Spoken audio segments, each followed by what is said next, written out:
Fraser is dead. That's not a theory, that's not a rumor floating around fan forums. That's exactly what Outlander wanted you to believe for almost 15 agonizing minutes in the Season 8, Episode 10 finale, and if you haven't recovered yet, you are not alone. This is the ending that 12 years of storytelling had been building toward. And the show did not hold back. Outlander Season 8, Episode 10, titled "And the World Was All Around Us," is the episode that finally answers the question that has haunted this entire final season. Does Frank's book tell the truth? Is James Fraser really destined to die at the Battle of King's Mountain? And what happens after? Buckle up, because this breakdown is about to walk you through every gut-wrenching, emotional and shocking moment of the Outlander series finale, and by the end of it, you're going to understand exactly why fans across the country are calling this one of the most powerful endings in television history. The episode opens heavy. There's no easing into it. Jamie stands near a burning cross at the meeting house, gathering his men, preparing them for what's coming. The British are marching toward the back country, and everyone in that room knows this fight is different. This isn't just another battle in a long war. This is the battle. The one Frank wrote about. The one that's supposed to take Jamie's life. And Jamie knows it. You can feel it in the way he moves through this episode, calm, deliberate, like a man who has already made peace with his own ending. He shouts "Je suis pressed," the motto of Clan Fraser, and the men around him roar back their own battle cries into the night air. It's a moment meant to feel triumphant, but if you know what's coming, it hits like a punch to the chest instead. Before Jamie ever steps onto that battlefield, he does something that breaks hearts across America. He sits down and writes his will, not as a formality, as a final act of love. He gives Claire nearly everything he owns. Brianna receives 2,000 acres of land, a legacy carved out of everything Jamie built with his own hands. Young Ian is given his tools and his weapons, the instruments of survival Jamie passed down like a torch. Each of his grandchildren receives £100, along with his personal books, split between them so that a piece of him lives on in every single one. And then there's William. Jamie leaves him his whiskey and his Bible. Two objects that seem simple on the surface, but if you think about it for even a second, it's devastating. It's Jamie quietly telling William, without ever saying the words directly, that even in death, he wants to be remembered as a father figure, not just a man from the past. This isn't a soldier preparing for battle. This is a man preparing to say goodbye to everyone he loves, one gift at a time. And then the battle begins. The Battle of King's Mountain unfolds exactly the way history in Frank's book warned it would: brutal, chaotic, and unforgiving. For a moment, though, it seems like fate might actually be wrong. The fighting slows. An injured General Ferguson is carried up to the mountaintop. And Jamie, still standing, still breathing, allows himself one small moment of hope. He looks at Claire. She looks back at him. For just a second, it feels like they've beaten the odds, like maybe, just maybe, the prophecy in that book was never going to come true after all. That single moment of relief is exactly what makes what happens next so devastating. As Claire begins heading back toward camp, believing the danger has passed, and Jamie turns to demand Ferguson's surrender, the wounded general lifts his weapon one final time and fires. The bullet finds Jamie. And just like that, 12 years of storytelling collapses into a single silent second. Claire feels it before she even sees it. That's the part that destroys people watching at home. Because of the bond these two characters have shared since the very beginning, tied together not by proximity, but by something deeper, something the show has spent over a decade convincing us is real, Claire physically feels Jamie's pain the instant it happens.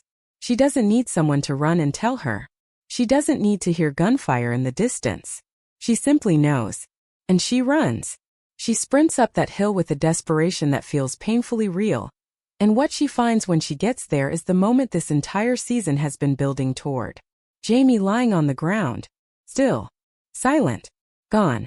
Claire drops to her knees beside him. And what follows is one of the most heartbreaking scenes this show has ever filmed. Roger tries to pull her away, tries to convince her that staying there won't change anything, that she needs to come back to camp, that there's nothing left to do.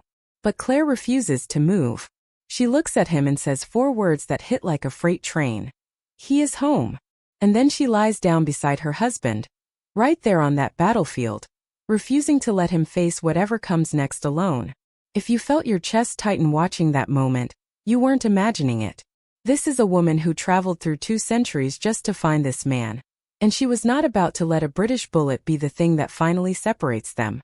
What happens next is where Outlander stops feeling like a historical drama and starts feeling like something almost mythical.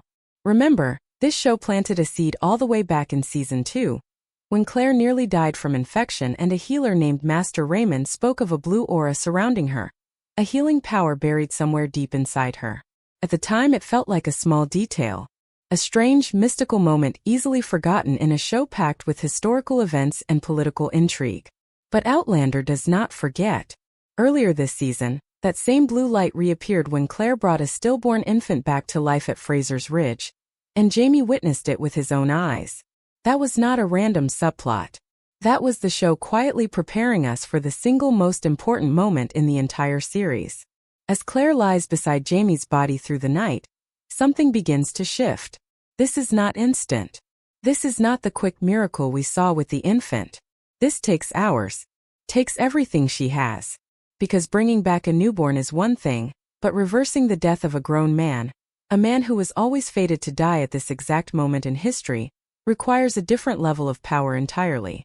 And by the time it's finished, by the time Claire's healing has done what it was always destined to do, her hair has turned completely, unmistakably white. If you remember what the Cherokee shaman once told her, this was the sign.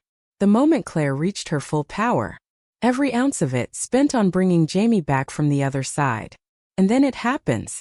The camera closes in tight on both of their faces, and in a single breathless second, Jamie and Claire open their eyes together and gasp for air. Alive. Both of them.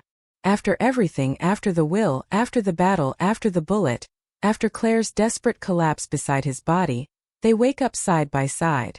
It is not magic in the fantasy sense. It is not sorcery.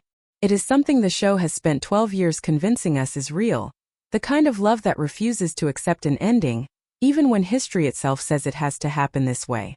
But before we even get to that resurrection, there's another mystery this finale finally puts to rest. One that has haunted fans since the very first episode aired over a decade ago. Just before Jamie faces the battle, he tells Claire something quietly devastating. He says he'll wait for her, that he'll grin and abide his time in purgatory, until she's ready to join him, and he admits he's already been there before. For years, fans have theorized that this line connects to one of the show's oldest unanswered questions. The ghost. Remember him? The mysterious figure Claire saw watching her from a distance back when this story first began, decades before any of these events had even taken place. Fans have debated for years whether that ghost was Jamie, somehow reaching across time to check on her. This finale finally gives us the answer. And it's not the one most fans expected. After the battle, after everything settles, we see Jamie's ghost appear once more, watching Claire with a quiet, genuine smile. But here's the twist that changes everything. This isn't the ghost from the Battle of Kings Mountain. This is a much younger version of Jamie. If this ghost had come from tonight's battle, from the man who just nearly died in his 60s, he would have appeared aged, weathered, older. He didn't. Which means what fans actually witnessed all those years ago wasn't a vision of Jamie's death in this battle at all. It was something else entirely, something from much earlier in the timeline, and it completely reshapes the way you're meant to understand everything that's happened since episode 1. After watching over Claire, this younger version of Jamie's ghost walks toward the ancient stones, the same stones that started this entire journey over a decade ago. He reaches out and touches them gently, and as his fingers make contact, something small but deeply symbolic happens. Flowers begin to bloom right beside the stones. Forget-me-nots. If that detail just gave you chills, it should, because this show has been quietly planting this seed since its very first episode. Remember, all the way back at the beginning of this story, it was those exact flowers that first caught Claire's attention near the stones, the very thing that pulled her toward them, that eventually led her to touch them and vanish through time itself, landing her directly in Jamie's path. It was never random. It was Jamie all along, guiding her home before she even knew who he was. Think about what that actually means. By the time Jamie died at his fated battle, he already knew about Claire's love for botany. He knew flowers were the one thing that would pull her attention, that would make her stop and look closer. So in the most quietly devastating twist of the entire series, he made sure those flowers would be there. He planted the very thing that would guide the love of his life back to him, years before she ever needed to make that journey. And when you connect that to what Jamie says to Claire in this final episode, right before he leaves for battle, asking her to simply remember him, those forget-me-nots stop being a pretty visual detail and become something far more powerful. They become his final promise. Because without those flowers, there's a real chance Claire never returns to those stones a second time. And without that second visit, she never finds her way back to Jamie at all. Everything, this entire 12-year love story, quietly hinges on a handful of blue flowers that one man planted out of love for a woman he hadn't even met yet. Now, as beautiful as this ending is, it doesn't wrap up everything, and that's worth talking about honestly. There are two storylines that a lot of viewers walked away wanting more from. The first is Fanny. After everything she experiences in this final stretch of episodes, including hearing that strange, unexplained buzzing sound, many fans expected her to open up to talk to Claire, or at the very least to Brianna, and finally get a storyline that felt like her own. Instead, that thread gets left hanging unresolved, almost as if the show ran out of time to give her the closure she deserved. And then there's Claire's parents. After being mentioned repeatedly throughout this final season, after all that emotional weight being built around her past, viewers were hoping for some kind of resolution, some final answer about whether Claire ever learns the full truth. Instead, that door stays closed too. But here's the thing worth sitting with before you assume this show simply dropped the ball. Outlander isn't fully finished telling this story. A prequel and continuation, Outlander, Blood of My Blood, is already expanding this universe. And there's a real possibility that these exact unanswered threads, Fanny's storyline and the truth about Claire's parents, are exactly what that next chapter is designed to explore. So this isn't necessarily a loose end left forgotten. It might be a door deliberately left open. And if you thought the emotional gut punches were finished once the credits started rolling, they weren't. Stick around after the finale ends, and you're met with one final, quietly beautiful surprise. The scene jumps forward in time to a bookstore in the 1990s, where none other than author Diana Gabaldon herself is hosting a real book signing event for the very first Outlander novel. As a line of fans waits patiently for her signature,